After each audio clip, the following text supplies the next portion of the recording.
Good afternoon and welcome to ICB TV once again. It's Monday, the 29th of June, one more day left of this half of the year. And we rather poignantly called today's episode An Inspector Calls.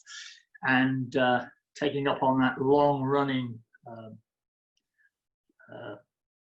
theatre that's been running for some, that long-running play.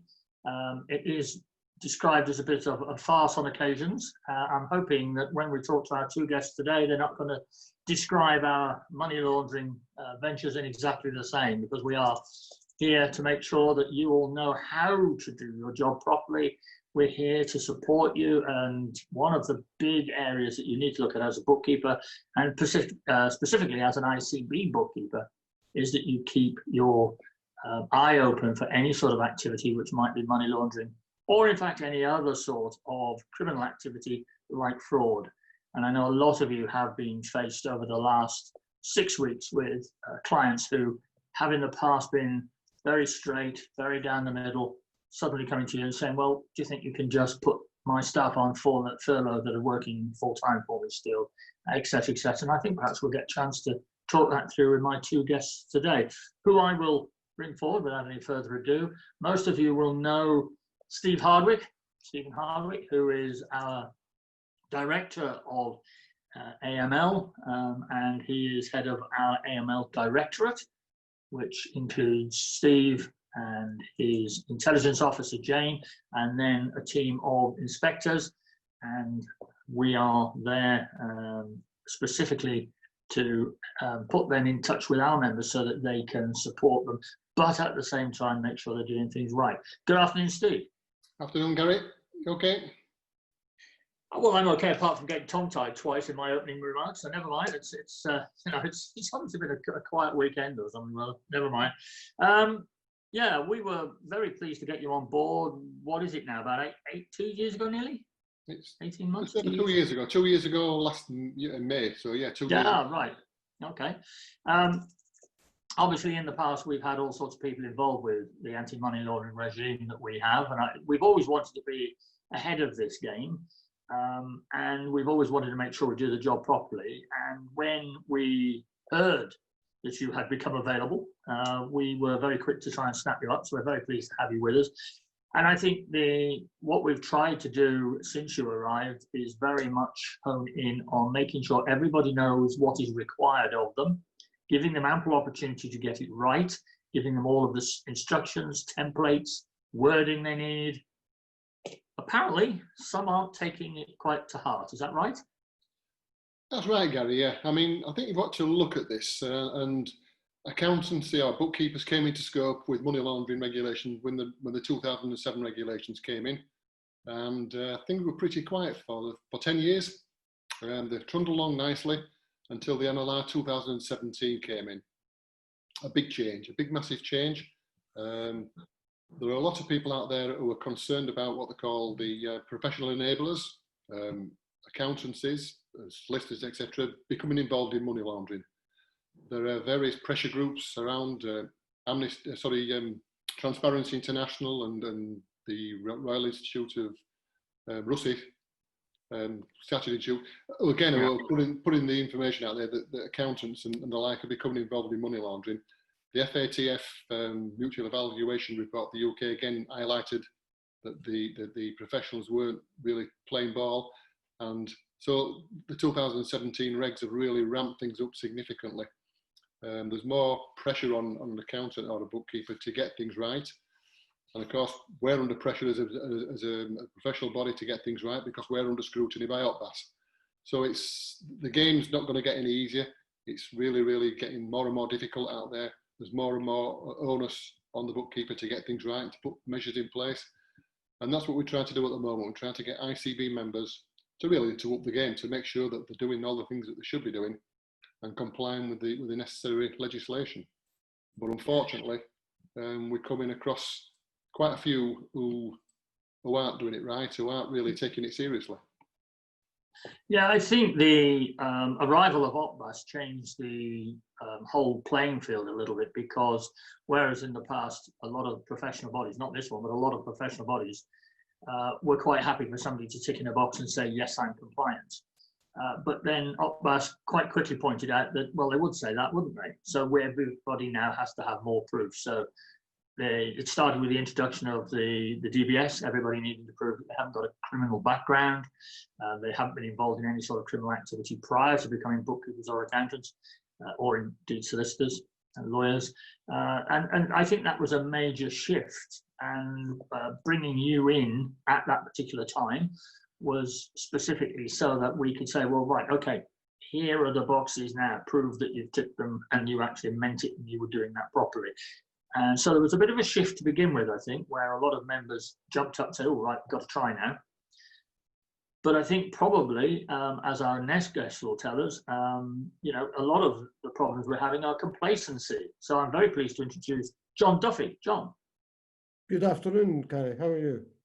I'm good, thank you. Before I launch into my Ask It New what it is that's wrong, etc., I don't think many of our members would have seen you before, other than possibly at Summit last year. I mean, just tell us a bit about yourself. You have a police background, but other than that, what else can you tell us? I had a banking background and then went in to join law enforcement with the police in Scotland. And I did that for 40 years. And of the last 20 years, I spent in financial investigating, looking at all crimes, be it drug trafficking, fraud, whatever. And then the last 12 years, I did investigations into terrorism finance. And then I came on board with the Institute last year. Since then, I've visited a number of members, most of whom are in Scotland, but with the current restrictions, doing some of them by Zoom. And that has led me to do some as far afield as the south of England. All right. Variety we can get around, and there are always methods available. But when we go to visit the clients, as you say, apathy and some of the things that the excuses that they come out with. Yeah, we appreciate that your children can be ill, but you still have a duty of care to your clients. Yeah, it is a difficult one, isn't it? I mean, obviously, it's interesting to see that you've come from banking and now you're on the other side of this. So you very much turn from poacher and become the hunter. So, you know, it's a bit different, I think. So, yeah, I mean, the thing is, I think we do absolutely, as an institute, and I know you and Steve and the other inspectors fully appreciate that people do have calls on their time. And there will be occasion when something unusual crops up. Let's face it, COVID is perhaps the latest one that's affecting everybody. But you as an inspector, and I've talked to all of the inspectors now, when you go to see somebody, or even when you're doing a Zoom, you want to be able to feel that the person you're interviewing understands what's required of them and is taking it seriously. Is that the best way of putting it? Yes, we want to make sure that they have, at the very least, read and taken on board the guidance which the ICB has put out for them, and they have completed all the necessary forms which are there to help them. And if you do the forms, then it makes their life and mine so much easier. Yeah, I mean, Steve, you and I have spent, I must admit you've done most of the work, but then I've had to look at it and mainly tell you you're right. I mean, you've put together a lot of this stuff for our members. If they read it properly, they shouldn't have any excuse. And if they've got a problem, we have a helpline. And so, you know, the time to start saying, oh, well, I didn't quite understand it is not when you're sitting opposite an inspector. It really comes a long way back before that, doesn't it? It does, yeah, and it's AML's an ongoing process. First of all, you've got to get the nuts and bolts into place to understand what your requirements are. First of all, you've got to have knowledge of what money laundering is and what part, you know, a bookkeeper can play in preventing and detecting money laundering, because that's the basis of the AML regime's all about. Identifying instances in your everyday working life with your clients where you could be involved in money laundering or facilitating money laundering on behalf of your clients. Recognising transactions, which might be fraudulent or anything like that, and then having the knowledge and policies and procedures in place to report them suspicions through to the National Crime Agency through the SARS regime. So yeah, it's really about starting off at the beginning and understanding what money laundering is and working your way through. There's guidance on the ICB website which will tell a member what they need to do to comply, starting from Regulation 18, which is the risk assessment, and going through to record keeping and data protection. So it's all there, and it's there's other stuff there as well. There's the current threats that we at ICB see that might affect members, and there are some other documents there in relation to specific things like PEPs and cryptocurrencies, which is something came into scope of MLRs with the new amendments of the 5th directive. So there's a number of articles on the website at the moment. We're hopefully going to increase those in the next few weeks as well. I'm just going to start recording the SARS tutorial that I promised at the last ICB TV. So I'm going to start recording that tomorrow. So hopefully we'll have some guidance on SAR reporting and how to put a SAR in. So there's lots of things that we're going to be putting up on the website, but the guidance on how to comply at the moment is there, and it just needs to be read through and really to be complied with. I mean, I think it's like a lot of things in life. People look at it and it sounds very much like it's somebody else's problem, so therefore this isn't going to happen to me. Some time ago, we introduced the COPE, which is the continuation of practice engagement, whereby people were encouraged to get together either as a group or or buddy up with an individual, so that if anything bad happened, you were ill or you couldn't carry on with your practice for whatever reason, you've got somebody that you could turn to keep that business going for the hopefully short period that you couldn't do it. Now, everybody said, well, you know, that's not going to happen. I'll worry about it when it happens. And lo and behold, COVID hits us for 6. And all of a sudden, people are talking to those partner people that they have as part of their COPE. And those who haven't quite got round to COPE are now, I think, realizing that you can't presume that nothing's ever going to happen. But I think with the thing that I've always struggled with our members and other bookkeepers and accountants I've spoken to about money laundering is that the eye-watering stuff that goes on with multi-million-pound drugs deals and arms deals and all the rest of it, it is quite a long way from our members. But actually, when you come down to it, a lot of the more common occurrences of money laundering are exactly what our members may unfortunately come across at some stage. And one of the things that we've tried to do, I know you've tried to do and you will continue to do, is bring it down to bookkeeper level to say, actually, this could happen to you. We're trying to put together far more scenarios of how things could happen. And I think that's important, isn't it? They see it. It is definitely a possibility. It's not something we've made up to keep, 6 or 7 people in business. This is real. Yeah, as you know, and as well as I do, we have had ICB members who have had clients who have been arrested for fraud and money laundering. Yeah. And of course, as soon as that happens, law enforcement want to follow the money. They want to know where the money's gone, where the proceeds are, where they've gone. And they also want to know what part, if any, the bookkeeper has played in any criminal enterprise. So the first thing they're going to do is going to go down to the bookkeeper and they're going to go out to see the client files.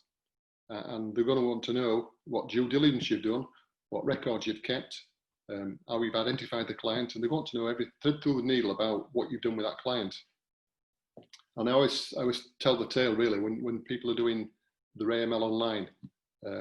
If you can show that you've done a proper risk assessment of your client when you take them on, or on an annual basis when you're doing the risk assessment, you're going some way to showing law enforcement that you're taking your responsibilities under MLR seriously. And if you can show that you've answered the questions in the template honestly, accurately, and you haven't altered the risk rating, because there must be nothing worse than law enforcement turning up saying they've arrested one of your clients, and you've lowered the risk rating from high to low, which doesn't look good for a bookkeeper who's supposedly looking at the AML of the client. So, it really makes sense to do proper due diligence, proper AML compliance on your clients so that if police do come knocking, or HMRC, or one of the other law enforcement agencies, you can put your hand on your heart and say you've done your best, because that's your protection at the end of the day, from being sat at the side of your client in the police station or in a court of law. Yeah, but I think it is also worth pointing out that you don't therefore just go through and put everybody on high risk, because you're not going to be covered either then, because then they're going to say, well, you're obviously not assessing risks properly, so therefore you've just slapped everybody in as a high risk, so you've missed some of the obvious stuff that's going on there. And so, our members, the AML online software that we give them, which we put together very rapidly when we first became a supervisor, a lot of people think, well, it takes a lot of time, but actually, if you do that properly, that's the biggest assistance you've got, I think, in getting this right. And I mean, I don't know about you, John, but I know that we've recently come across a lot of members who sort of get half their clients on, and then they've sort of run out of time, or the dog's ill, or auntie's come for a visit or something or other. They don't quite get round to putting them all on, and that's no good, is it? It's all or nothing with this. You've got to do it. You have to do it all. I have had instances where members were conducting their own form of risk assessment, which was nowhere near compliant as the AML online. All right. And they went, actually, when we went to, after the inspection was taking place, and they then went to put all their clients on AML online, they actually found it was quicker and easier than doing their own short form to do it. Yeah, I mean, the system is being tweaked constantly. Steve is pushing for some more things to be done now, some things that our members have wanted. Some special sections for people just doing payroll, just doing self-assessment tax, which we know at the moment it doesn't quite cater for, and we are trying to get there. We've just agreed, I think we're finally tweaking the requirements, but there will be another expenditure soon going out there. But we've worked with it for a while. We've tried to give you a chance to break it. Nobody's broken it yet, touch wood. So consequently, it must be doing a good job. And now we're going to add to it. So, yeah, that is something we're doing. Steve, we obviously have an intelligence officer who spends her time going through the files, looking at what doesn't look right from the outside, let alone anything inside when we go there. But it's been quite a shock that so many members have moved on in their practice, but they forgot to mention it. Yep, I think there's something like over 400 records we've been looking at recently. I mean, she sat just at the back of me now, just tapping away, looking at what's going on in the ICB world. But I think there's only about a quarter of members who've kept everything up to date. 3/4 of people aren't keeping us up to date. There's various bits of information missing. One of the most serious things, of course, is we're coming across people who are appointing booms, directors. If they're a limited company operation, and they're employing or setting up partners or spouses as directors in the company, and they're not seeking approval from ICB before they do this, and we're not getting the DBSs. I don't want to start quoting regulations, but Regulation 26 says that ICB must approve any person who's a beneficial owner, officer, or manager of a bookkeeping practice before they're actually appointed into a position.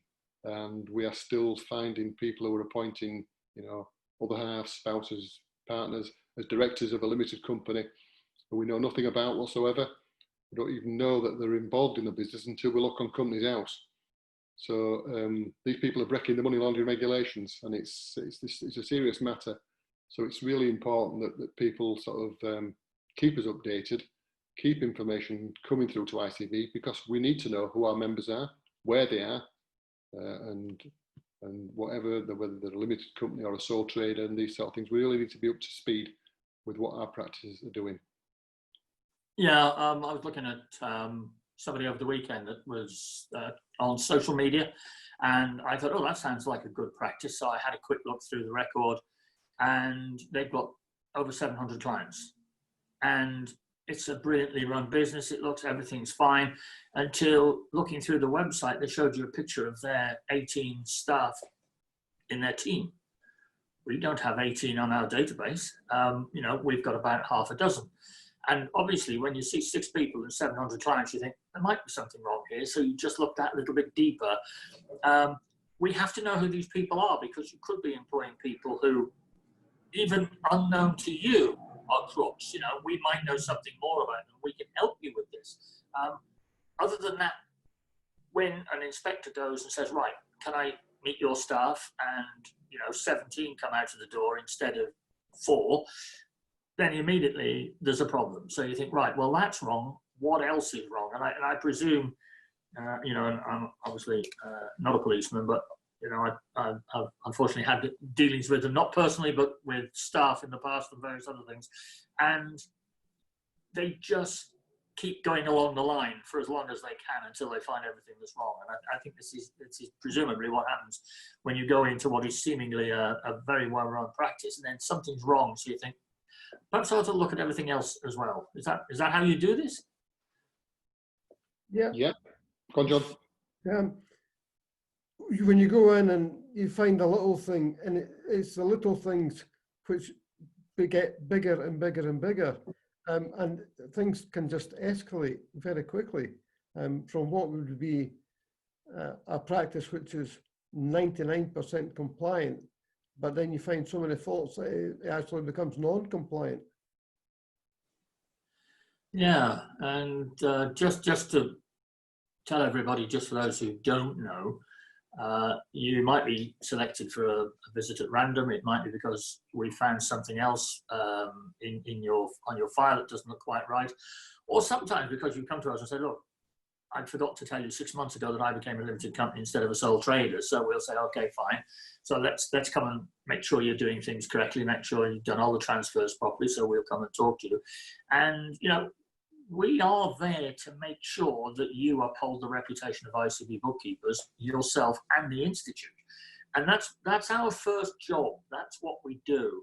And the inspector is there to really show you, if necessary, the errors of your ways, but hopefully give you a nice big tick and say, great, you've got a compliant practice. Now, if you've got a couple of things wrong, and that's a bit subjective, but a couple of things wrong, you will be called generally compliant, and you'll be put on a plan over, 2, 3, 4 weeks or whatever it is, to get things right. And then you report back and prove to us that you've done that right, or you prove to Steve, actually, that you've done that right. But if there's a lot wrong, you are just non-compliant. And it's breaking the law that we're talking about when you're saying you're not compliant. You know, it's like saying, well, I've got 3 good tires on the car, but the other one's a bit dodgy, but I've got 3. Well, it doesn't make any difference. You know, you've got to have 4. And it's the same. And some of our members have got a little bit indignant and then rung me up and had a bit of a moan. You know, look, I was almost there. The fact that I hadn't got due diligence on 8 clients, I just didn't have time. Well, sorry, you've got to make time. It is that important. And we know from talking to our members that they've come to us and said, I don't like the look of this client. And we've advised them, Steve's team have advised them. We put in suspicious activity reports, lit the blue paper, stood it back a little bit. And the next thing you know, yeah, the suspicion was correct. They're not straight. The clients aren't straight. So we have to be careful. And really, it's unlikely that you'll come across out-and-out money laundering. You might come across people doing a bit of a fiddle, which is obviously fraud, or you know, they're spending money that they shouldn't be spending, or whatever it might be. But you need to keep an eye open, and that's it. You have to stay alert.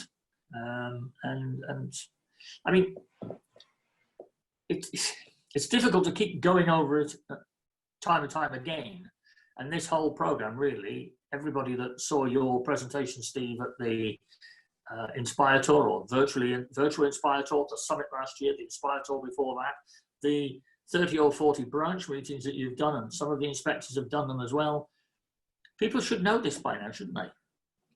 They should, Gary, yeah. And that's one of the disappointing things. But, you know, you tend to find that a lot of the people who are above the radar. They're the people who come to Inspires and then come to the summit, etc. Maybe they're the ones who are maybe more compliant. But it's the people who are under the radar that we particularly want to try and reach. People who don't take things seriously, because it's like a chain, Gary. We're only as strong as the weakest link in the chain, and criminals are increasingly looking for vulnerabilities in the AML framework, and they are looking for the professionals who are naive, who are complacent, who are unwitting, and these are the people who might become involved in money laundering. They're the people that the criminals can hoodwink into laundering for them. We do come across a lot of reports of fraud and the such like, but as the measures of the Proceeds of Crime Act brought in all the different measures that the AML toolkit that police have got, is driving cash off the streets, and it's driving it into business. Many criminals are getting involved into businesses these days, where they can mix their criminal take-ins with legitimate money and try and pay it into the financial sector through the business dealings, and that's what our members have got to be alive to, because that's the way things are moving. It's not traditional. We're going away from the traditional stuff. Is still there, the cash-based stuff, the cash smuggling, etc. But criminals are really trying to get involved in business. And one of the you listen to, we're getting the new AML or money laundering threat assessment and the risk assessment coming out in July, which will give us a new steer on this. But things like payroll are becoming more and more prevalent in money laundering terms, and many payroll operators in the ICB need to be asking the question: are they sure that the funds that they're paying out as part of the payroll process are coming from legitimate business activity and not from criminal activity as well? So payroll is something that's coming to the fore. Certainly, when you look at the things like human trafficking and modern slavery. There's some of the issues there again, which is where payroll is a red flag. So there are lots of opportunities for criminals out there to launder money, and it's up to members really to be as clued up as possible to try and make sure that they don't facilitate it through their services. Yeah, and as an institute, we need to be more careful, because in the past, if somebody's been able to pass our exams and they fill in the application form properly, they're allowed into membership, and then we continue to give them all of the support that everybody gets. But now we're demanding that everybody completes or gives us a DBS, a clean basic disclosure scheme. For those of you who are not in practice yet and don't know what this is where we get a notification, or rather you get a notification that you pass on to us from the prison system, I suppose it is, which says that you do not have a criminal conviction. And we're specifically looking for some sort of conviction for fraud or money laundering or whatever it might be. But the thought is then that providing you've got an unspent conviction, you shouldn't be coming into bookkeeping. And I think that we have found when we did our trawl, when Steve, you first got involved and we first started working with us, we did find that we had a couple of students who were working together in a group to try and get into membership.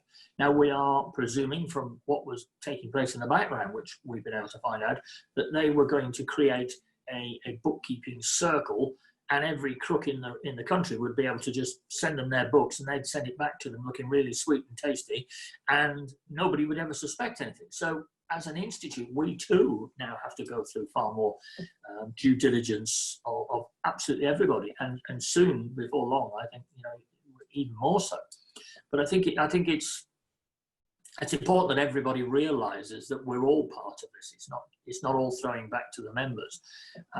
And some of the members have said, look, you've known me for a long time. We've been members for 10, 15 years or something else. Why do I need a basic disclosure scheme? Well, you have to, because everybody has to be the same. And sometimes some of the people that you think you know have got, a few skeletons in the cupboard that you suddenly find out about. But it's across the board. This isn't personal. this is what is required to make sure that everybody's compliant with the law. I mean, John, have you had any of the members saying, well, I think it's really unfair you're coming to see me, why are you coming to see me? Or do they just say, right, great, here's everything, I'm hoping that you're going to find me okay? Usually they initially get very worried and go, why have I been chosen? And you say, well, because there are some failings. And then you go through those failings with them and you work out a plan to correct them. Most of them are really quite good. Yeah, no, I mean that's good. I mean, the thing is that we always say that there are three ways that we get this disclosure. One is that you ring up and tell us something is wrong, and you say, "Oh, I've just done this and I forgot to tell you," and we look at that in one light. The next one is when we find out, and we've been finding out a lot just recently because, for example, now HMRC, every time somebody applies to become a tax agent, they are now required to check with their professional body. And a few people who are not with us have told HMRC they are. And we now go through the database and say, no, never heard of them, nothing to do with us. Or one or two, well, they were with us, but they haven't paid their subscription for 12 months, so they're not with us anymore. And that is getting tougher across the line. So everybody needs to know that these sort of things are going on. And the final one is, of course, that, and we do unfortunately get this, people say, no, I've never done that, that's never happened. We say, but this is the evidence, we've got it, you're not doing this. Oh yeah, well that was, and they do whatever they can not to admit something. And then I think we have to start to get a little bit heavy with them and say, no, look, you're not doing your job properly, you haven't told us about this, but we've found out about it. And it's one of those things, unfortunately, that we do have. It is very rare that happens, I have to say, but occasionally. And of course now, Steve, we have the whistleblower line, which is where not only our own members, but people who think they know something about a bad bookkeeper or accountant can actually ring up, and we have this line which we have to take their details, and then it's our responsibility to decide what to do with that complaint, isn't it? Yeah, the money laundering regulations state that we've got to put measures in place to encourage our members or others to make a report where they suspect that money laundering or anti-money laundering isn't being complied with, or money laundering could be taking place. We have to put the whistleblowing line out there. There's a telephone number, there's an email address, and people can ring in and make a report to us. You can ring in anonymously. You don't have to give your name unless you want to do, but there's some people are really concerned about their identity becoming known. But of course, if you ring in anonymously, it doesn't have the same sort of resonance as people coming in and giving evidence who we can talk to and find out what the full suspicions are. But yeah, we are got the whistleblowing line up and running. We have had some calls into it, and we have had some good information come through from various sources. And it's just another area where ICB are using in our risk-based approach to supervision. We're not supposed to just pick people at random or look at random sort of picking of members. We are required really to have an intelligence-led look at looking where the risk is with our membership. And people who aren't telling us everything, who are keeping quiet about the number of staff they've got, because in addition to having a DBS for all booms within a practice, the regulations now say that every practice has got to make sure that they only employ people with the correct qualifications to complete the role, but also they've only got to employ people with integrity. So again, it's up to the members to sort of look at the staff that they're employing to make sure that the people of good character. And when we see, like you mentioned earlier, where there's 6 members of staff on the ICB website, and you look at their own website, there's 14 or 15 staff. There are issues there, and the members should have something in place to make sure that the staff that they've got are the right staff, qualification-wise, but also people of integrity, because we don't want criminals getting hold of a bookkeeping practice and laundering, like you've already alluded to. But if the member does have any suspicions about another bookkeeper or in their local area who may not be doing things properly, or may not even be supervised by any of the professional body or by HMRC. You know, the facilities there to ring us and alert us, and we will look into all these things, because the whistleblowing line is something that OPBAS and the FCA in general put a great deal of credence on. Yeah, and I think for as long as we've been running ICB, we've had people saying, well, why should I bother? Because I know several bookkeepers who don't seem to do it right, they're not qualified, they don't do anything. That's exactly what the whistleblower line is about. And although they haven't quite been outlawed yet, everything that we hear from OPBAS, from the FCA, from government, is that slowly, they're trying to get rid of them. I don't think anybody's stood up yet and said, yeah, right, if you're not a proper bookkeeper, you've got to go. But by the moves that they're making to improve the standards and telling us as our members, you know, you've got to employ only those people who've got integrity, that are good, are doing the job properly, bit by bit, I think we're keeping around to the market. But if you do know somebody that isn't supervised, that's exactly as Steve says, what the whistleblower line is all about. And we do find that a lot of people believe, because we have this type of institute, that we are the voice of the profession. Now, obviously, I'm quite happy to tell them that we are, and I think we are. But you get a lot of non-members, a lot of small businesses, and a lot of other people ringing up and saying, you know, oh, I've seen, you know, it's the old curtain twitching regime, if you like. I think it was always called when, by my mother and father. Yeah, there's always somebody looking on, there's always somebody wanting to dob you in. And just to stress that if, you know, you've upset somebody and they ring the whistleblower line and say you as a member are doing something wrong, it's not a question of believing them. We will let you know that something has been said. We will work it out with you. And thankfully, I think we've only had one case where it was against a member. In most cases, it tends to be about people from other organisations, or particularly for people who aren't with any organisation at all, and they're the ones.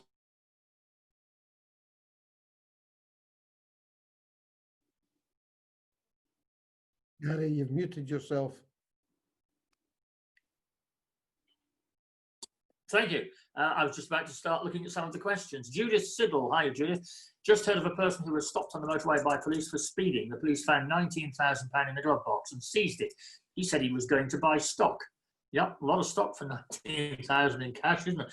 Again, where does it come from? You know, and I think that's one of the big things that's happened over recent years. I mean, Steve, I remember you telling me that in the old days, you could find somebody with 19,000 in the glove box and you had to prove that they'd stolen it. Nowadays, they can take it and say, well, you proved that you didn't. Is that right? Yeah, there's something called it's cash seizure and cash forfeiture. And I keep when I do this, I keep saying we, because I still think I'm in the police. But the police can seize £1,000 or more if they suspect it's come from crime, or if it's used for using future crime. And it's a civil process. You don't have to convict anybody of any offence. All you've got to do is prove to the magistrate's court on the balance of probabilities that it's more than likely than not come from crime or for use in future crime. But the interesting part is that you can introduce previous convictions, unlike you can't in a criminal case. You can introduce hearsay evidence, and so it's a powerful tool. And in the first 12 months in West Yorkshire Police, when this power came in, we took something like £1.5 million off the street in cash seizure. And quite often, we seized about £30,000 off a known criminal. Never worked a day in his life. He's got a string of previous convictions longer than my arm, and he couldn't account for where he got the money from. So we went to apply for forfeiture at the court, and he didn't even bother to turn up because he knew he got no chance of proving to the court where they got the money from. So yeah, that money's then forfeited. And the case you just mentioned, the £19,000 in the glove box, it's difficult to quantify or to explain where you've got £19,000 from legitimately. And that's what's driving cash off the streets and into business. That's the reason why criminals are getting involved in businesses. And I've said this before, we've had cameras, covert police cameras up on car washes, which we knew were money laundering fronts. And we see people sat down drinking tea all day, probably cleaned 5 cars. But if you look at the books and the accounts for these places, you'd think they were cleaning thousands of cars a day, you know, and you look at the water bill and the detergent bill, you know, these cars weren't legitimate businesses, they were money laundering fronts. So, you know, and that's what we're seeing. And that's where the bookkeepers have got to be alive, because these car washers and these nail bars and these tanning salons, the cash-rich businesses, are wanting bookkeepers to do the work for them. So it's, you know, that's where you've got to be alive to the fact that you could be becoming involved in money laundering, and doing your due diligence properly and doing the ongoing monitoring, making sure the business and the transactions are as you would expect them to be from your take on. Yeah. And I must stress, the car wash and the cameras, that was before you joined us. This was in your old job. So, Well, it was. Yeah. But yeah. We'd have Jane looking around at all the members at the moment. She's keeping a PDI on. She's on the laptop at the moment as we speak. Now, the thing is, this is the point that comes up regularly. I've got one here from Anonymous, so you can see there, you know, and there is a lot of burden on the one-man band or one-woman band to comply with AML as a bookkeeper. This is giving me a lot of anxiety as to whether I'm getting things right, despite having read the guidance. We're all human. We all make mistakes. Is there any help for this, or can you request an inspection to confirm you're doing things correctly? Now, one of the problems that I always find as you know, president of this organisation is that I have to keep telling you the bad stuff as well as the good stuff. And I appreciate that if I'm not careful, it can be very frightening. There's a certain amount of anxiety has to come with this, because you've got to be aware of getting it wrong. But if you find that it is, you know, worrying you, talk to us. We've got people who will talk to you about this and work it through with you. Yes, you can have an inspection. And when we've talked to you, it might be that we say, right, we ought to come along and spend a morning with you or something or other. That can be done. But don't worry for the sake of worrying, you know, and don't immediately think you're getting it wrong. It should be a black and white question of getting it right or wrong. And we appreciate if you're working by yourself and you're at home, or you're in your office if you've got an office or wherever, and you're sitting there thinking about it, it gets worse. But don't worry unnecessarily. If you think you're doing things right and you've followed the rules, the chances are that's good enough. But we want to make sure that you're not so anxious that you either turn away a client because you think he's a crook when he's not, or on the vice versa, right? You know, you miss something because you're being so careful that you do it wrong. But it is important. It's a very important part of what you do. And, you know, we have to be careful, but please talk to us. Don't let this fester. Don't let it worry you too much at all, because your time should be taken up with making sure you're the best bookkeeper you can be for good clients. That's all we're trying to do, give you a way of proving that. So Judith back and on, it says, some of the AML forms are very nice. However, they do have a lot of shading and they're not very printer friendly. Is it possible we can have them a little less fancy? I'll have a look at that. I like everything to look very smart and fancy, but yeah, I think we could probably, I think you can come up with a design that looks slightly different when you print it off, so it gets rid of all the shading. I'll have a look at that. Or to be honest, that's what Steve is doing at the moment, looking at everything, so we can do that. David Kavanagh tweet, I got a huge overhaul a few months ago, didn't know where I was when I logged in. David, I'm not sure what you mean by that. If you want to give us a bit more information, it could be that following the latest directive, we've been asked to ask a few more questions. So I think instead of about 10, is that right, Steve? Is that where it's jumped up? I think in January, when we introduced a new template, the new template came in really just to make it to mirror the money laundering regulations 2017. So we look at client risk, geographic risk, your service risk, your transaction and delivery channels. So they're now in that order. We also had to ask some further questions, and all the questions in AML Online, they're all red flags. You know, if you answer in the negative, you hit a red flag, and it's going to raise the risk of your client. So it's really, the questions are there really to make sure that you do a proper full risk assessment on the person or the client that you're taking on, and you take everything into account. And really speaking, as I said before, it's for your own protection. Because if you do, you know, the questions are there, and a lot of it is information that you should be able to glean from your relationship with your client, you know, from sat in front of them and chatting to them and getting to know the business and getting to know them. All these things should become apparent when you take a client on board. And if you hit a red flag, well, you've just got to mitigate the risk in your policy and procedures and your risk assessment. So it's just a matter of, you know, making a good fist of it. But, you know, it's better to do the AML Online system than have to sit and do an individual write a client risk assessment for each of your clients, taking all these things into account. So, you know, it really does make things easy for you.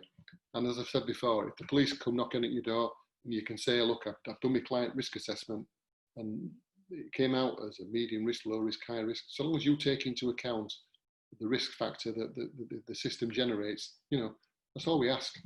And you know, and do your best. You know, nobody's perfect. Nobody ever gets everything right. And even in AML, that's you know, we're never going to prevent and detect all money laundering.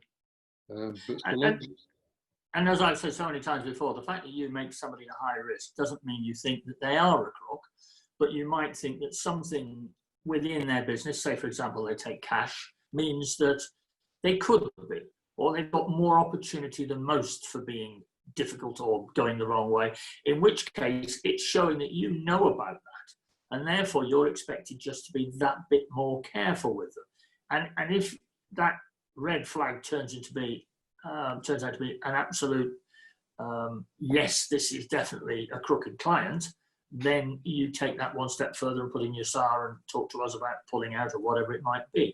But it's that reminder to you. I always, you know, say it's a bit like the yellow sticky tablet you put on your computer to remind you something you've got to do.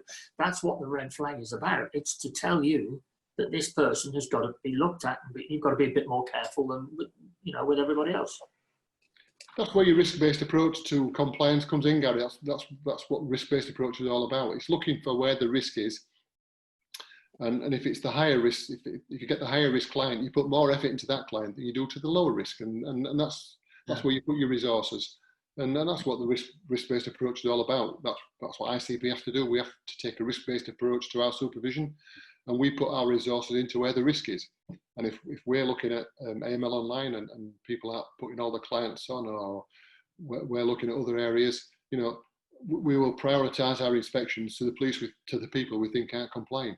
And if the people are complying, they'll be further down the pecking order than those we think are not complying. So it's all about risk and mitigating the risk and identifying it and then mitigating it. So, John, when you go and do your inspections, do you think that the majority of problems you come across are because people aren't doing stuff, or they've misunderstood risk, or is there something else which you think is the main cause of them being non-compliant? It's mainly because they're not doing stuff. They're not contacting the ICB to update their personal records, which is quite simple to do either through my member services or simply by emailing the member services to get their own records updated, to get their DBS added, to get their ID added. The things they're not doing are, they're not doing their AML policy and procedure statements and keeping them up to date. They're not completing their training records. It's things like that where they're falling down. Yeah. The one thing that I always thought was, you know, I have to say, a difficult one for me is when you have a single bookkeeper working by themselves at home, and they have to do a risk assessment. And the few people I talked to when this first came in said, well, why do I have to do a risk assessment? Well, I think the thing is, it's to make you think. Are there any risks that you might have because you are just a single person sitting in a front room as opposed to a large firm like PwC or something or other? Could you possibly get used? Are you doing everything that's required of to make sure that somebody doesn't come through the door and think, oh, I've got an easy go right here, I'll put my business through, and he or she will not ask appropriate questions? Steve, I think this, sorry, John, I mean, I think this is probably where we have to be very careful and not believe that we're not important enough in this chain of criminality. Some of the clients, some of the members say, but he's not a risk because I've known him for 30 years. But have you checked up recently to see where all this new money is coming into his business? Where is that coming from? Is he still, in fact, running the business? Has he been coerced or asked to provide services for someone else and let someone else run his business? These are the questions that they should be asking, and not just saying, yeah, I've known him for 30 years.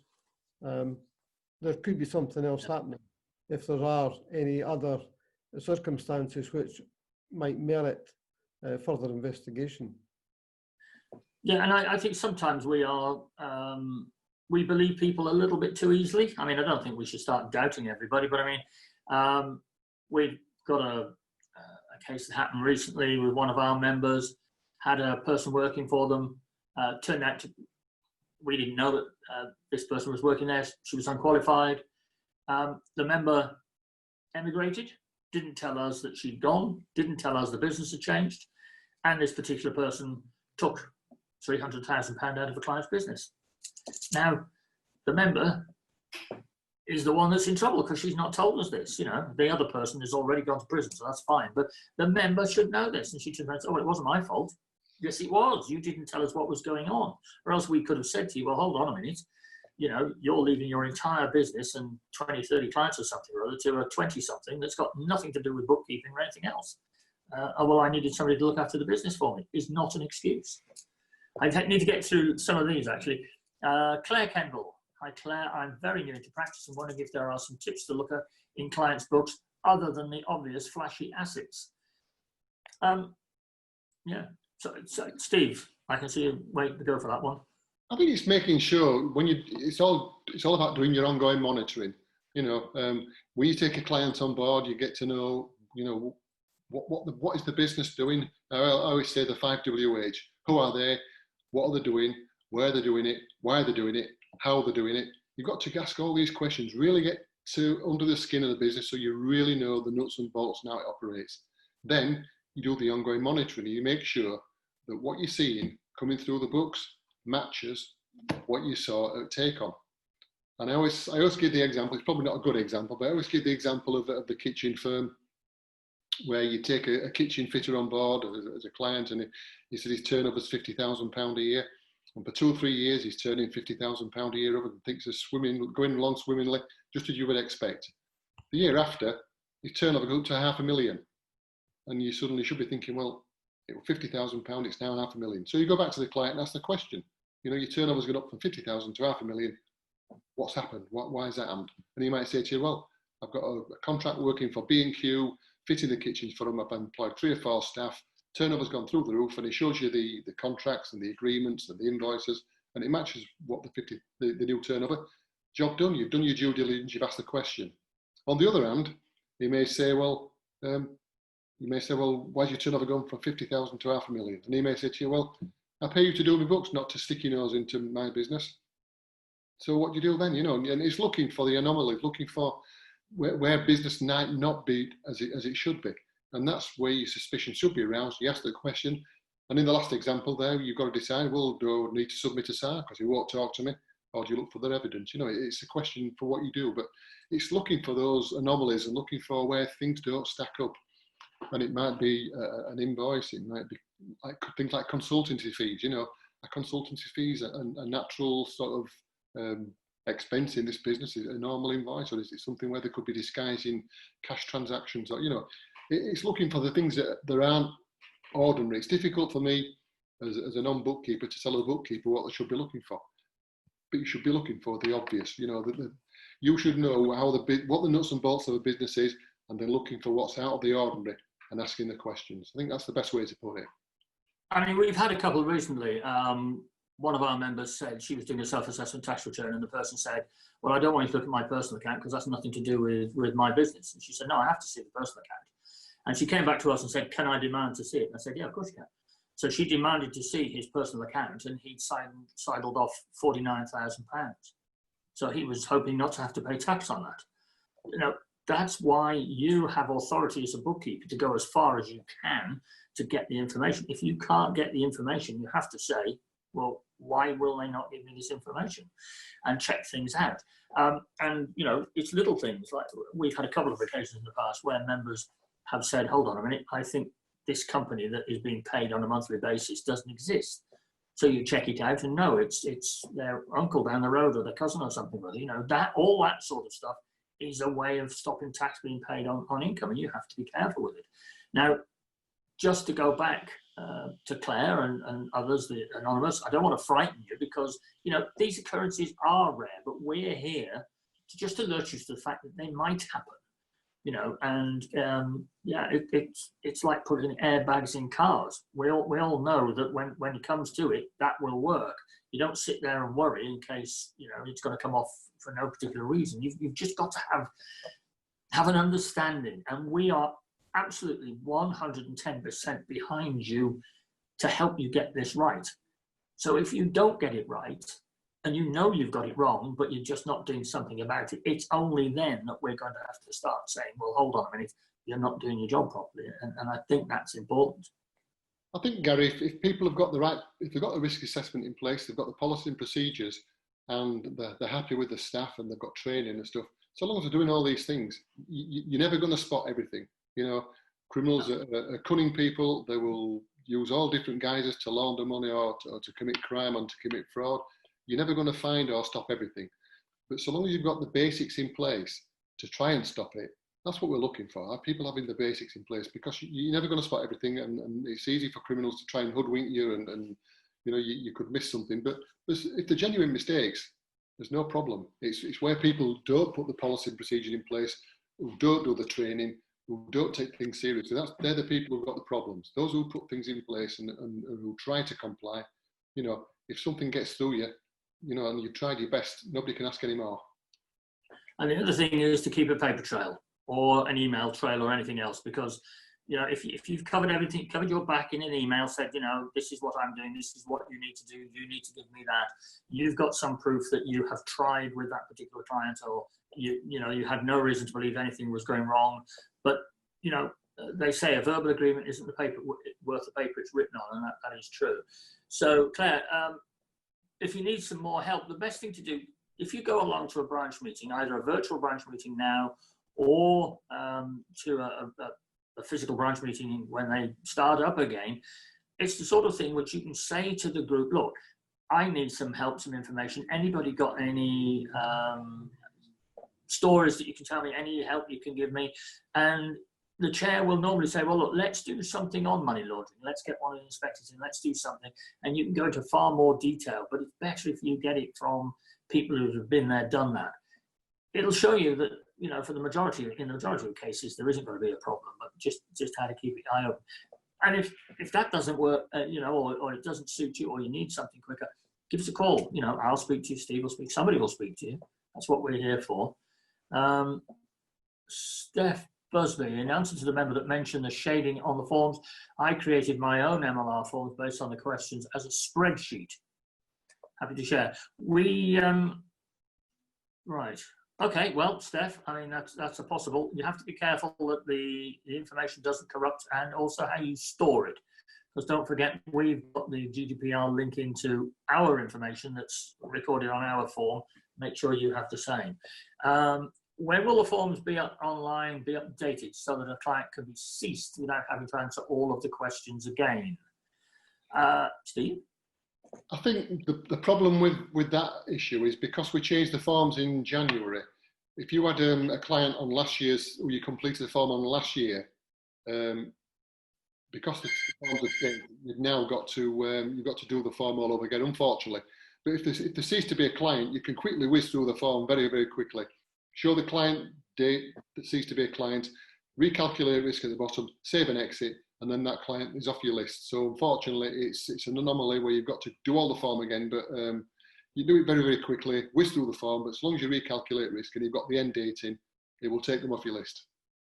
But don't forget, even for an ex-client, nothing to do with money law, well, partly to do with money laundering, but also to do with tax laws, you need to keep that information for, we say 6 years, I think HMRC say 5, but the money laundering is potentially 6, just to make sure. Money laundering is 5, Gary. Any identification documents for money laundering are 5 years from the date of the end of the relationship or an illegal transaction. It's 5 years, but accounting records, of course, they're different. So the CDD stuff is 5 years, and MLR. And don't burn them a week before the year comes up, because Sod's Law says that'll be the week that somebody calls and wants the information. But anyway, Anonymous says, I worked in a commercial bank as a manager, and we put a SARS report up thinking things did not add up. It turned out to be a 2.5 million VAT carousel fraud. HMRC came in and were very professional, carried out a detailed investigation. We were concerned, but not implicated any way. That's the point. If you highlight this stuff and you say what's going on, you found it, you know, that's it. They're not looking to get you. They're looking to get people that have done something wrong. What they are looking to do is say, thank you for that. And how much information can you give us? Everything, you know, looking at presentations we had from Serious Organised Crime Agency when it was in being a couple of years ago, some from Steve and some from another officer. Yeah, everything. Inside leg measurement, you know, telephone number, mobile number, who is related to, who is made, so anything like that at all that you can give them, it all adds up somewhere along the line. So yeah, that's good. I'm glad you could tell us that one anyway. And price, right? Is an overseas client automatically high risk? In particular, Hong Kong. They own a UK property which is used for Airbnb, and I was recommended to do the bookkeeping and self-assessment. That's a difficult one. I think really, Steve, that probably needs to be answered personally, doesn't it? Probably, yeah. But again, you need to look at. I mean, if it's a UK property and it's UK income, it's pretty easy to sort of quantify because of the documentary evidence, documentary proof. Again, it depends on you need to know the full circumstances of the case and all the attendant circumstances. But if it's UK property, the funds will probably be usually going into a UK bank, I would have thought.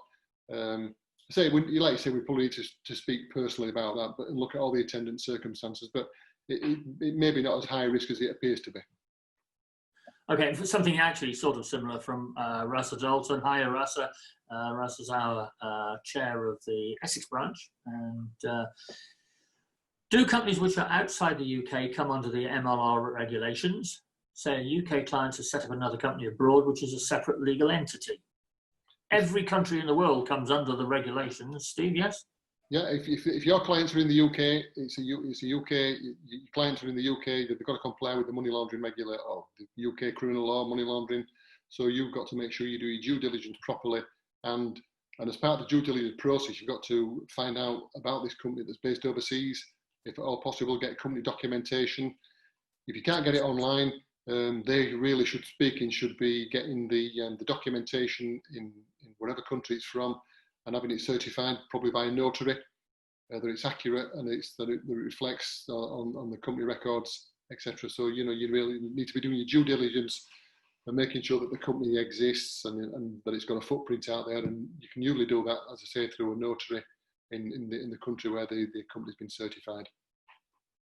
David Kavanagh says, so are you suggesting that I am to request sight of personal accounts where I have no reason to suspect something and it has no apparent link with the business?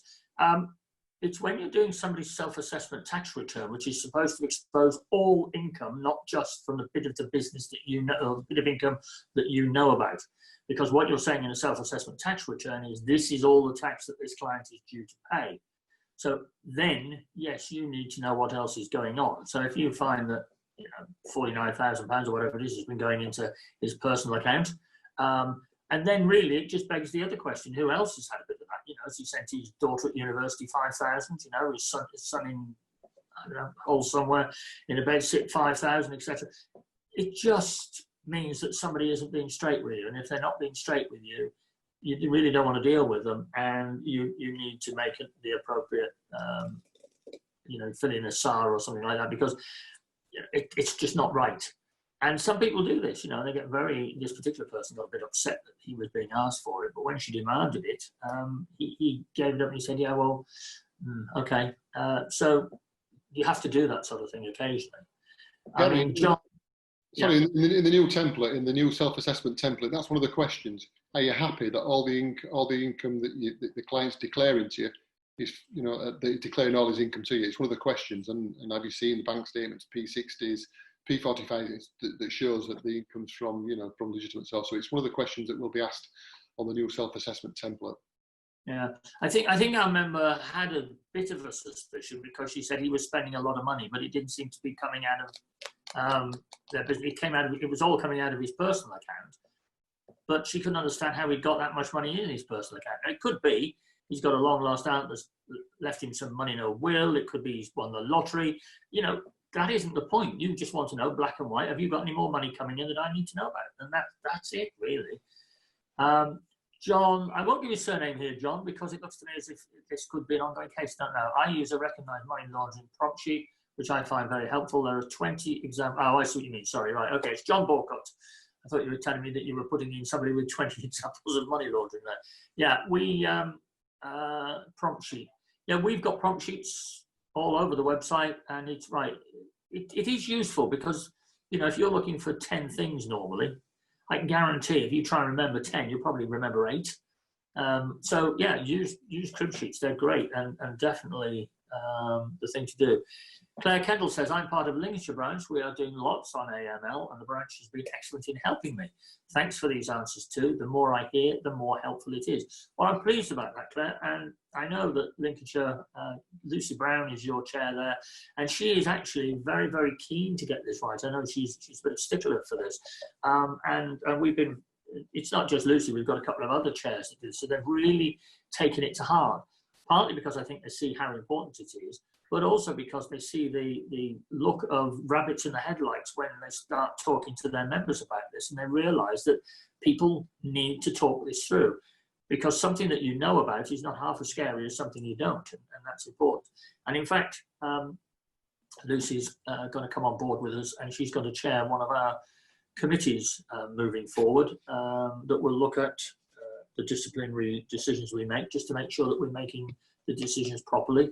So she's going to have a team of people, including a couple of lay people who have nothing to do with the Institute, who are going to make sure we're doing it right, or actually, to be exact, make sure Steve and his team are doing their job right.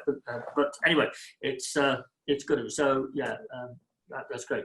And you know, we get a lot of support from our council. We get a lot of support from our chairs, and actually, we get a lot of support from our members. You know, and people are quick to put their hand up in meetings and say, yeah, well, I agree with that, and I want this all done. We're just trying to make sure that nobody tries to slip under the door a little bit and think they're getting away with something, because that's the bit that's going to catch you out. Nicola, we've been told that we need to put new clients onto AML line within 7 days of the engagement. If this is for a self-assessment, then we might not have got all of the answers to those new questions straight away. How does this work with the timing issue of complying?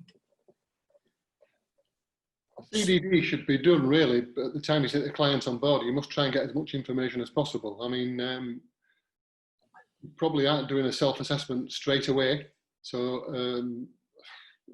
it's getting the client on as soon as possible really, and getting the risk assessment done, because we don't want you doing the work before you've done the risk assessment, because you might not, you know, you might be not knowing your fully client properly. So it's important. You know, I'm not certain 7 days or 5 days or 2 days. It's really a matter of getting it done as soon as you possibly can. But just a word of warning there, I think, Steve. If somebody comes to you and they're in a rush to either get the self-assessment tax returned and I'll get the year-end accounts done, have they suddenly realised that they need this done, or is somebody breathing down their neck like HMRC? Now, if you rush around quickly and get their accounts done before you've done your due diligence, and then it's found that there is something in there, will you get, you know, HMRC come to you and say, right, what due diligence have you done on your client? Oh, well, I haven't had a chance yet because he was in such a hurry. That's the whole point. It can't happen. You need to do the due diligence first. You've got to make sure that that person is running a good business and is a good person running the business, really, before you start putting your reputation at risk. You know, you get that information. Now, it could be that they've got an old passport and it looks like them and the date's out of date, and you say, right, well, I can take this for now, but I must have this before I can, you know, give you the final papers or something or other. If it's, you know, it's a judgment call, and if you can't make the judgment call, give us a ring and we'll try and help you out. But yeah, if somebody says, oh, look, sorry, I keep forgetting to bring their passport, how do you know they've got one? You know, they might look decent, legal, decent, honest and truthful, but, you know, all crooks tend to look, well, not the really bad ones, but a lot of crooks do seem to look okay, you know, and they're very plausible, and you've just got to be careful. Don't, you know, we're here to protect you. We're not here to protect the criminal. We're here to protect you. So, you know, everything we've done, everything we're asking you to do is not to keep Steve in the job, as I've said already today. It's not about that. It's about making sure that we maintain the reputation of bookkeepers, which at this moment I have to say is pretty strong. And you know, we don't want to be the next group of people that suddenly get called, you know, professional enablers. Right, we're all right on that. I've got one now on the chat. Samantha Shipley come through on Facebook. You say only employ people with the qualifications. What about a person who wants to learn while employed, but not an apprenticeship? No, if you're responsible for every bit of work that comes out of that person, they're learning, and you're teaching them. Obviously, they can't be qualified immediately. They will work through the process. However, if that person keeps telling you, yeah, I'm going to take the exams, going to take my exams, and you've had them for 4 years, there's something wrong. And if you take somebody on and they take ICB exams and they fail those exams, you can't then say, oh, well, it's all right, give it 6 months. Meanwhile, take these 3 clients, sets of books away and do them for me. You've got to be responsible, and that's what it's about. We're not trying to stop you employing people. We really aren't trying to stop you training people. But make sure that, when push comes to shove, you can say, yes, this person, I've watched everything they do. I sign everything off. I'm totally responsible for everything that goes out. I check the work. Or absolutely, they're fully qualified. They know what they're doing. I do keep an eye on things because this is my practice and I'm the beneficial owner, so I make sure of that. In some cases, a lot of our members actually employ chartered and certified accountants because, they've got such a lot of work they want doing through accountants. They employ them. So technically, you're employing somebody with a higher qualification. What you've got to remember is it might be higher, but a lot of them never learned bookkeeping. They start at the balance sheet and move up. A lot of our work takes place before we get to the balance sheet. It's very important that they understand that. So, we get a few people trying to get into membership with us who are very affronted because we say, you need to do our exams. They say, but I'm a chartered accountant. I've been a chartered accountant for 20 years. Well, you always say, look, we won't hold that against you. Just take the exams. So, it's horses for courses. If some doctor went to a hospital and says, right, I'm fed up with being a doctor, I want to be a nurse, they're not going to immediately say, okay, doctor, jump in. He's going to have to train to be a nurse. It's the same. And your reputation, your future, your livelihood, your family reputation, everything else is there to be protected with our help, hopefully. And that's what this is all about. I think we're probably, where are we? Sorry, I'm just scrolling through. I use smart search to identify people. Do I need to keep photo ID? I think, Steve, electronic verification is allowed. We still say, look, you've got to know who you're dealing with. You need a photograph, don't you? Strictly, you don't, according to the regulations. But, electronic verification only verifies that a person exists. It doesn't verify that your person is that client. So there's a risk attached to it. It does a lot of work. It does a lot of the databases and it looks at PEPs and sanctions. So electronic verification is very good for some things, but you still can't beat sitting down in front of a client with a passport or a driving license with photo ID, where you can look at the passport or photo ID and look at the person and say, yes, that's the person you can't beat that. But we live in an increasing globalized world where people's clients don't live next door or in the same village or in the same town. Sometimes it's not even the same county now. So, you've got to be pragmatic. There are some good electronic systems out there, but, it's still worthwhile maybe doing a Zoom call with them like we're doing at the moment and asking them to hold their passport up to the camera where you can take details or maybe do a screenshot just to belt and braces. There are ways of doing all these things, just crossing the T's and dotting the I's. Yeah, and I think, the extra use of IT is something which we all embrace as bookkeepers because it helps our days. It means we can do more proper work sometimes than messing about with receipts and everything else. And things are getting easier to do, but I'm always concerned if they're that easy, it takes the eye off the ball. And, we've already had examples where people have opened up one of these new online bank accounts, and they've been opened up by completely different people to the people that our members have been dealing with, and so you just need to be careful. And to be honest with you, if a client can't just show you his passport, it's a bit of a tough thing. And really, so what else is he not going to show you? Just think of it that way, I think, and be that particular careful. But so yeah, technically we're in the modern world. You can take electronic ID, but we still believe that you need that. And the thing is, I think a lot of it has been brought in because accountants quite often don't see their clients. You know, they deal with them once a year when it's year end, or solicitors or whatever it might be. But you deal with your clients on a regular basis. It shouldn't actually be that hard just to say, oh, by the way, can you pop me a copy of your passport in, can I have a look at it, make sure it's okay? And you know, I mean, when we first started asking for due diligence, a lot of members were very worried about asking their clients. But to be honest with you, we have only ever had a handful of clients who complained about this. So I don't think it's a biggie. I'd just go for it, cover your back, to be honest. Okay, well, I think we're done on that. Now I'm hoping the questions have stopped. I hope they're all not run off frightened to death and gone into the woods somewhere. They shouldn't have done. Just to stress, really, gents, that it's about being upfront with us. We'll give you as much help as we can. There's certain things we need you to do. John, next time you go to an inspection, you want somebody to be completely honest with you and show that they have a desire to get it right. Yeah? Yep, that's exactly what we're looking for. We're not ogres. We're there to help keep them right. One of the questions I get quite regularly is on the subject of SARS. How much should it be that I should make a report for? It all depends on the individual circumstances or activity that's raising the suspicion. And it can be as little as regular amounts of a few £100 to the multi-million-pound deals that are going through the books they're causing suspicion.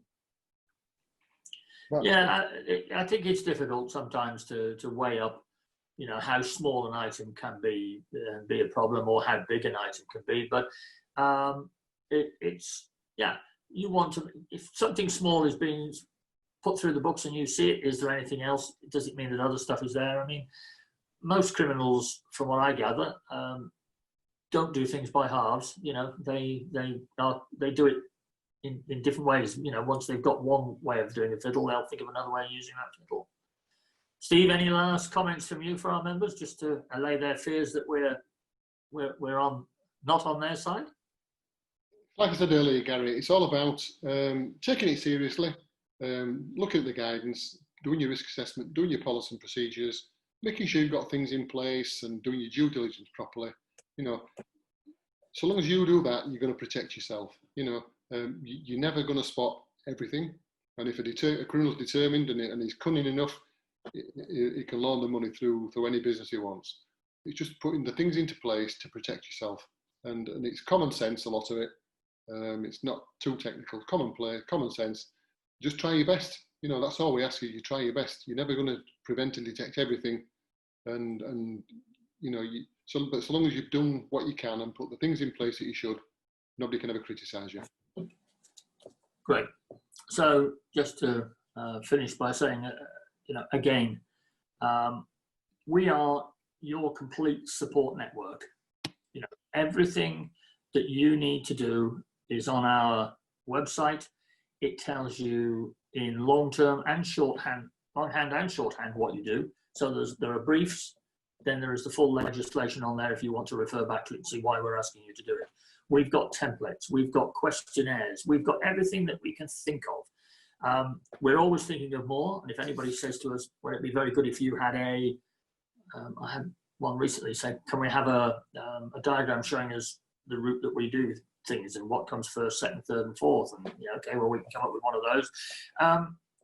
We're here to help. And between us, hopefully, we can keep criminality out of small business, because we've got a couple of months coming up where, you know, the whole world is going to turn and try and get out of COVID, if it doesn't get dragged back in, unfortunately, but if try and get out of COVID. So we've got to look for people who want to create new businesses, who want to create new business, who want to go back to old clients and recreate contracts with them. And, you know, this is a busy time for us as bookkeepers, and we have to be right at the very top of our game. And, you know, you're going to get fed up with hearing me say this, but, you know, you're not just a bookkeeper anymore. You're an ICB bookkeeper. And there's a lot of reputation and a lot of history behind that we're all here to protect. Thanks, everybody. Goodbye. See you on Wednesday. And go careful out there. Keep in touch. Thank you.